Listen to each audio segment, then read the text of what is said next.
I had an interesting moment earlier. I have been feeling anxious today, and my energy's been a little bit all over the place, and that makes me feel more anxious. It ends up snowballing. I feel anxious, and then I feel anxious about feeling anxious, and then I feel anxious about feeling anxious about feeling anxious, and then I feel anxious about, and it so on and so forth. It just keeps on going. It snowballs. It gets bigger and bigger and just takes over completely. It's what happens, it's what happens with emotions when we're trying to avoid what we're feeling. But anyway, so what happened earlier was I was feeling anxious and feeling this feeling in my chest, and it was feeling tight and it was feeling tense. And I just had this moment where I honestly don't know where this thought came from. But it just popped up out of nowhere. And it was like, I feel anxious, but what if I didn't feel anxious? What would I be feeling then? And and this other part of me kind of went, really? Interesting. Because it's true. The thing is that anxiety, the anxiousness, that feeling of, that tightness that I was feeling wasn't the first feeling. It wasn't the original instance of a feeling and emotion. The anxiety comes on top of something else when I'm trying to not feel what I'm feeling.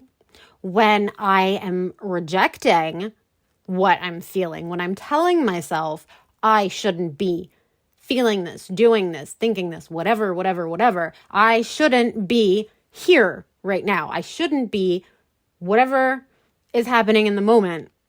I'm telling or feeling as though I should not be inhabiting that moment as it is right then.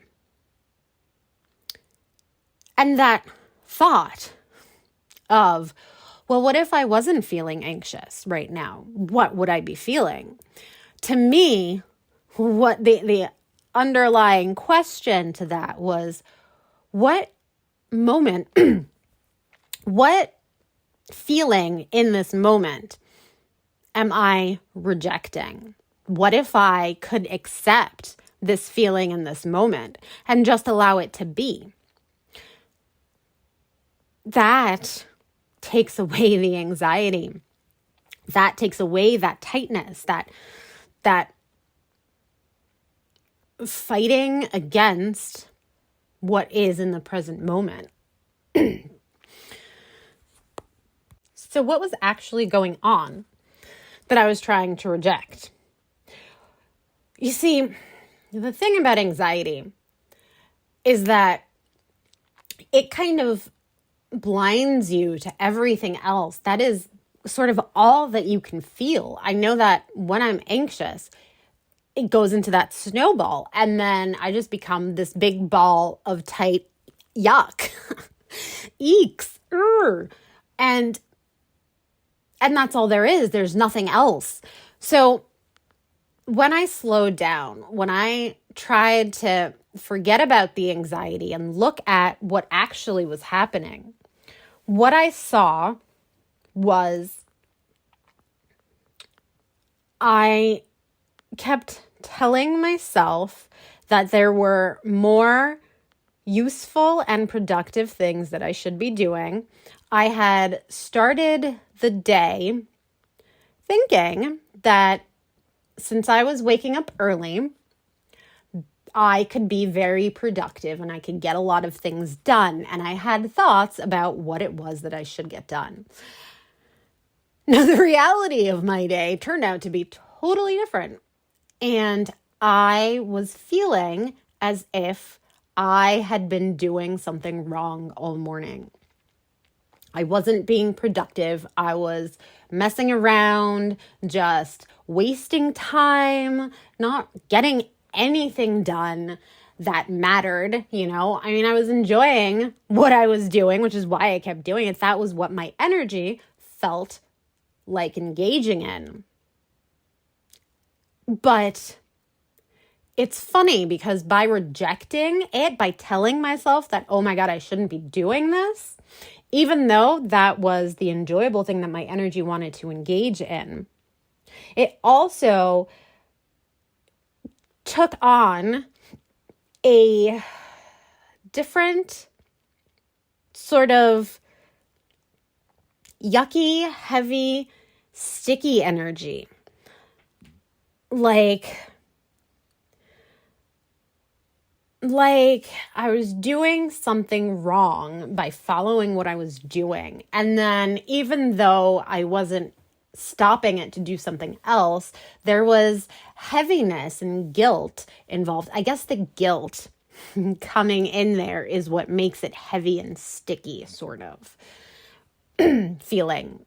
Because then it was like self-indulgence and just, I don't even know. I'm trying to find the word to describe the feelings, and that can be so difficult sometimes. I try to relate it to physical sensations because that really helps to exemplify, to convey what the feelings are. I find it really helpful to do that, but yet I'm having trouble with this one. So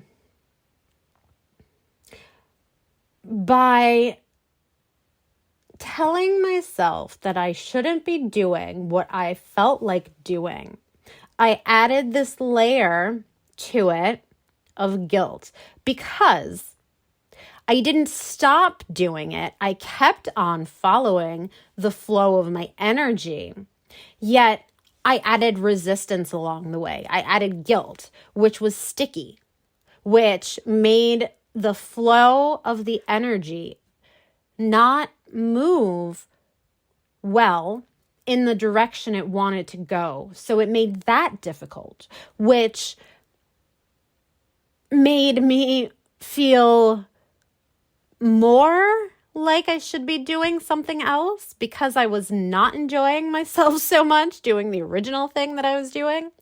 Yet at the same time, my energy still wanted to go in that direction. So then I wanted to move in the other direction I thought I should be going even less. So I felt guilty it just keeps on snowballing when we don't allow ourselves to just follow what we want, what our energy wants. And we put all of these things, and then this rejection that comes in of like, no, the shoulds. Oh, the shoulds. I hate the shoulds. We tell ourselves, nope, I should be doing something else. I shouldn't be doing this. I shouldn't. And then all of that stuff gets mixed in there. And for me, it results in anxiety. For other people, there are different results that can be. Some people can go into frustration. Some people can go into anger. Some people can go into complacency or inertia, or I don't know, many other things. For me personally, it falls apart into anxiety. And then I just feel like a tense ball of edgy grossness, which just makes it even harder to do anything at all. And so that's how my morning fell apart into what it did, and felt like I just completely wasted the morning because, one, I wasn't allowing myself to enjoy what I wanted to do. So the thing that that my energy was moving me towards didn't feel good. So that's kind of a waste of energy. And two, I wasn't productive at all. So it was a lose-lose situation all around for me. And I just ended up being anxious. So, and that did flow into my afternoon as well. After eating, I kept trying to tell myself, no, girl, you are gonna be productive. But that anxiety was still there. fogging up my brain, making it so that I couldn't think right, because then it was like, well, I didn't get started early enough. I messed up my whole morning. I already did all this stuff. I'm feeling really foggy. I'm feeling really tense. I'm feeling blah, blah, blah, blah, blah, blah, blah. And trying to focus on the things that I wanted to do, which, by the way, because of all that mess in the morning, I then had more things that kind of felt like they piled up. So then trying to decide what I was going to do later, or what I was going to do then, was like, but I should do this, this, this, and this all at the same time. And it just made it harder to think. So anyway, this is my brain on a regular basis. I tend to be a very anxious person, and I have worked a lot on it. I have made lots of progress. There are areas in my life that really aren't like this anymore. So it's not that I'm doomed to this or this is part of my personality. This is just one of my shadows that is pretty pervasive in me.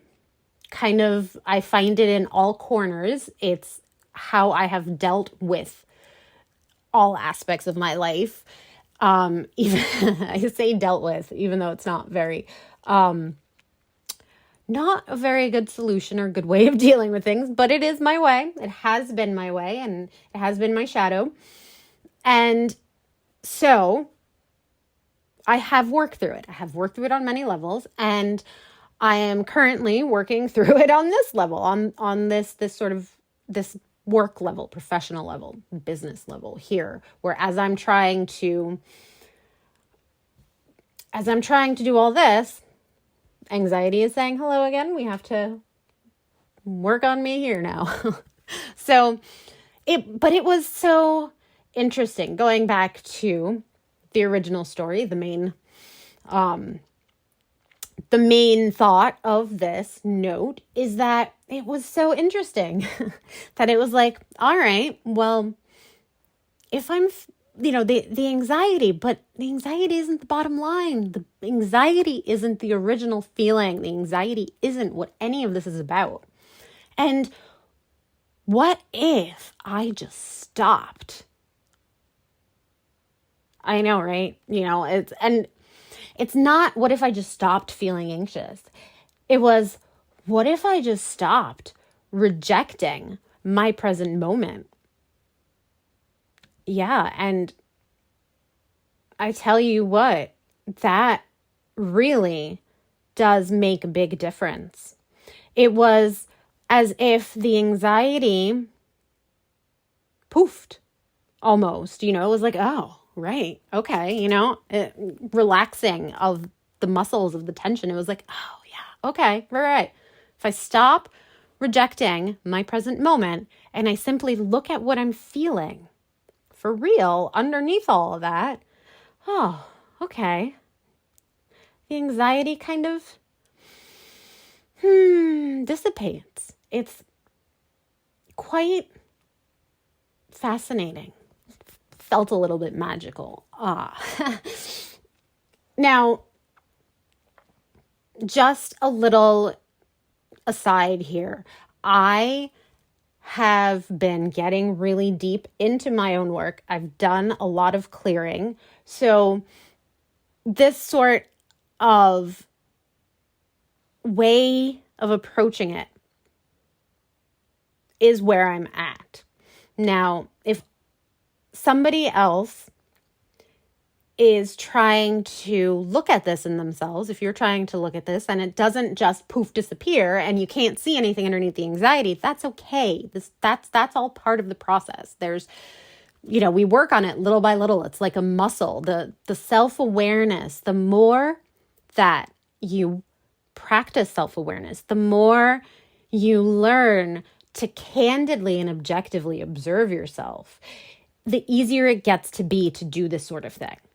So if you're listening to this and you're someone who struggles with anxiety or has these things, and just ask yourself the question, what if I wasn't feeling anxious? What would I be feeling? What if I stopped rejecting the present moment? What would I feel then? What would I want then? And if you can't answer the question, that's okay. Just the simple fact that you asked yourself the question and you tried to look for the answer, that's enough. That's a start. The answer will come to you eventually. Just keep a curious and open mind. That's what's important here. And understand that one point, that anxiety isn't the underlying emotion. Anxiety is like a secondary emotion that comes from rejecting what is happening, what you're doing, what you're feeling, telling yourself that something is wrong about your present moment.